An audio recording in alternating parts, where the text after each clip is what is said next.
একটি এমন গ্রাম ছিল যেখানে সকাল হতেই মানুষজন হেসে উঠতো, কিন্তু সন্ধ্যা নামতেই পুরো গ্রাম হঠাৎ একেবারে নিঝুম হয়ে যেত। মানুষজন তাড়াহুড়া করে তাদের দরজা জানলা বন্ধ করে দিত, আর এই নিস্তব্ধতার মাঝে কেবল একটি ঘন্টার আওয়াজই ভেসে আসতো, যা প্রতি সন্ধ্যায় নিজে নিজেই বেজে উঠতো। সবচেয়ে অদ্ভুত ব্যাপার ছিল সেই ঘন্টাটি কোনো সাহায্য ছাড়াই বাতাসে ভেসে বেড়াতো। তার আওয়াজ এতটাই তীব্র ছিল যে যে ব্যক্তি সেটি শুনতো তার কান দিয়ে রক্ত ঝরতে শুরু করতো এবং মাথা ফেটে যেত। আর পরের দিন সকালে গ্রামের ঠিক মাঝখানে তার ক্ষতবিক্ষত লাশ পাওয়া যেত। তাই সন্ধ্যা হতেই মানুষজন ভয়ে নিজ নিজ ঘরের দরজা বন্ধ করে দিত।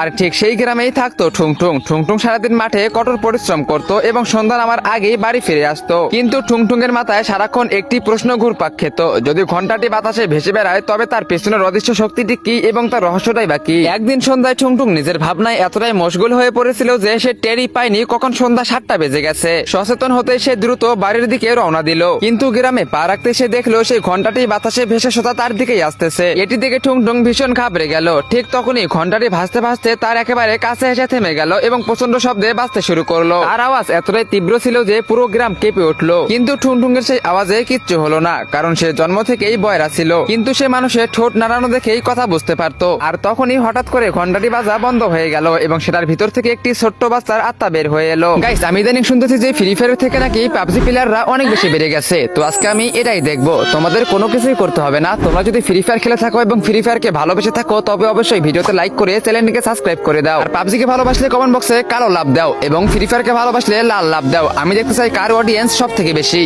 সেই আত্মাটির চেহারা ছিল একদম ফ্যাকাশে আর সাদা এবং চোখ দুটো জল করতেছিল। ঠুংঠুং ভয় পাওয়ার বদলে খুব মায়া নিয়ে জিজ্ঞেস করলো, তুমি তো একটি নিষ্পাপ শিশু, তাহলে প্রতি সন্ধ্যায় এই ঘন্টার মাধ্যমে মানুষকে কেন মৃত্যু বিলিয়ে বেড়াও? এই কথা শুনতেই আত্মার চোখ দিয়ে পানি পড়তে শুরু করলো এবং সে বলল, আমার নাম ছুটকি, আমি এই গ্রামেই থাকতাম। এক সন্ধ্যায় আমি দেখি আমার বাবা আমার মাকে কুঠার দিয়ে কেটে ফেলেছে, কারণ সে আমার মাকে নয় বরং অন্য একটি মহিলাকে ভালোবাসতো। এটা দেখে আমি ভয়ে জমে গিয়েছিলাম, কিন্তু আমার বাবা আমাকে দেখে ফেলে এবং আমাকেও গ্রামের বাইরে সেই জন্মানবহীন কুয়ে জ্যান্ত ফেলে দেয়। আর আমার খেলার ঘন্টাটিও আমার উপরে সরে মারে। মরার সময় আমার সে চিৎকারটি ওই ঘন্টার ভিতরে বন্দী হয়ে যায়। তারপর থেকে আমার আত্মা শুধু আমার বাবার উপরে প্রতিশোধ নিতে চায়। কিন্তু এই ঘন্টার আওয়াজ এতটাই তীব্র যে আমি না চাওয়া সত্ত্বেও সাধারণ নিরপরাধ মানুষ মারা যাচ্ছে। ঠুংঠুং যখন ছুটকির ঠোঁট দেখে এসব কথা জানতে পারলো তখন রাগে তার রক্ত টকবক করে উঠলো। সে ছুটকিকে বলল, আমি তোমাকে তোমার প্রতিশোধ এনে দেব। পরের দিন সন্ধ্যায় ঠুংঠুং গোপনে ছুটকির সেই নিষ্ঠুর বাবার বাড়ির চারিদিকে পেট্রোল ছিটিয়ে দিল। তারপর ঠিক সন্ধ্যায় যখন ছুটকির আত্মা হাজির হলো তখন ঠুংঠুং তার দিকে তাকিয়ে বলল,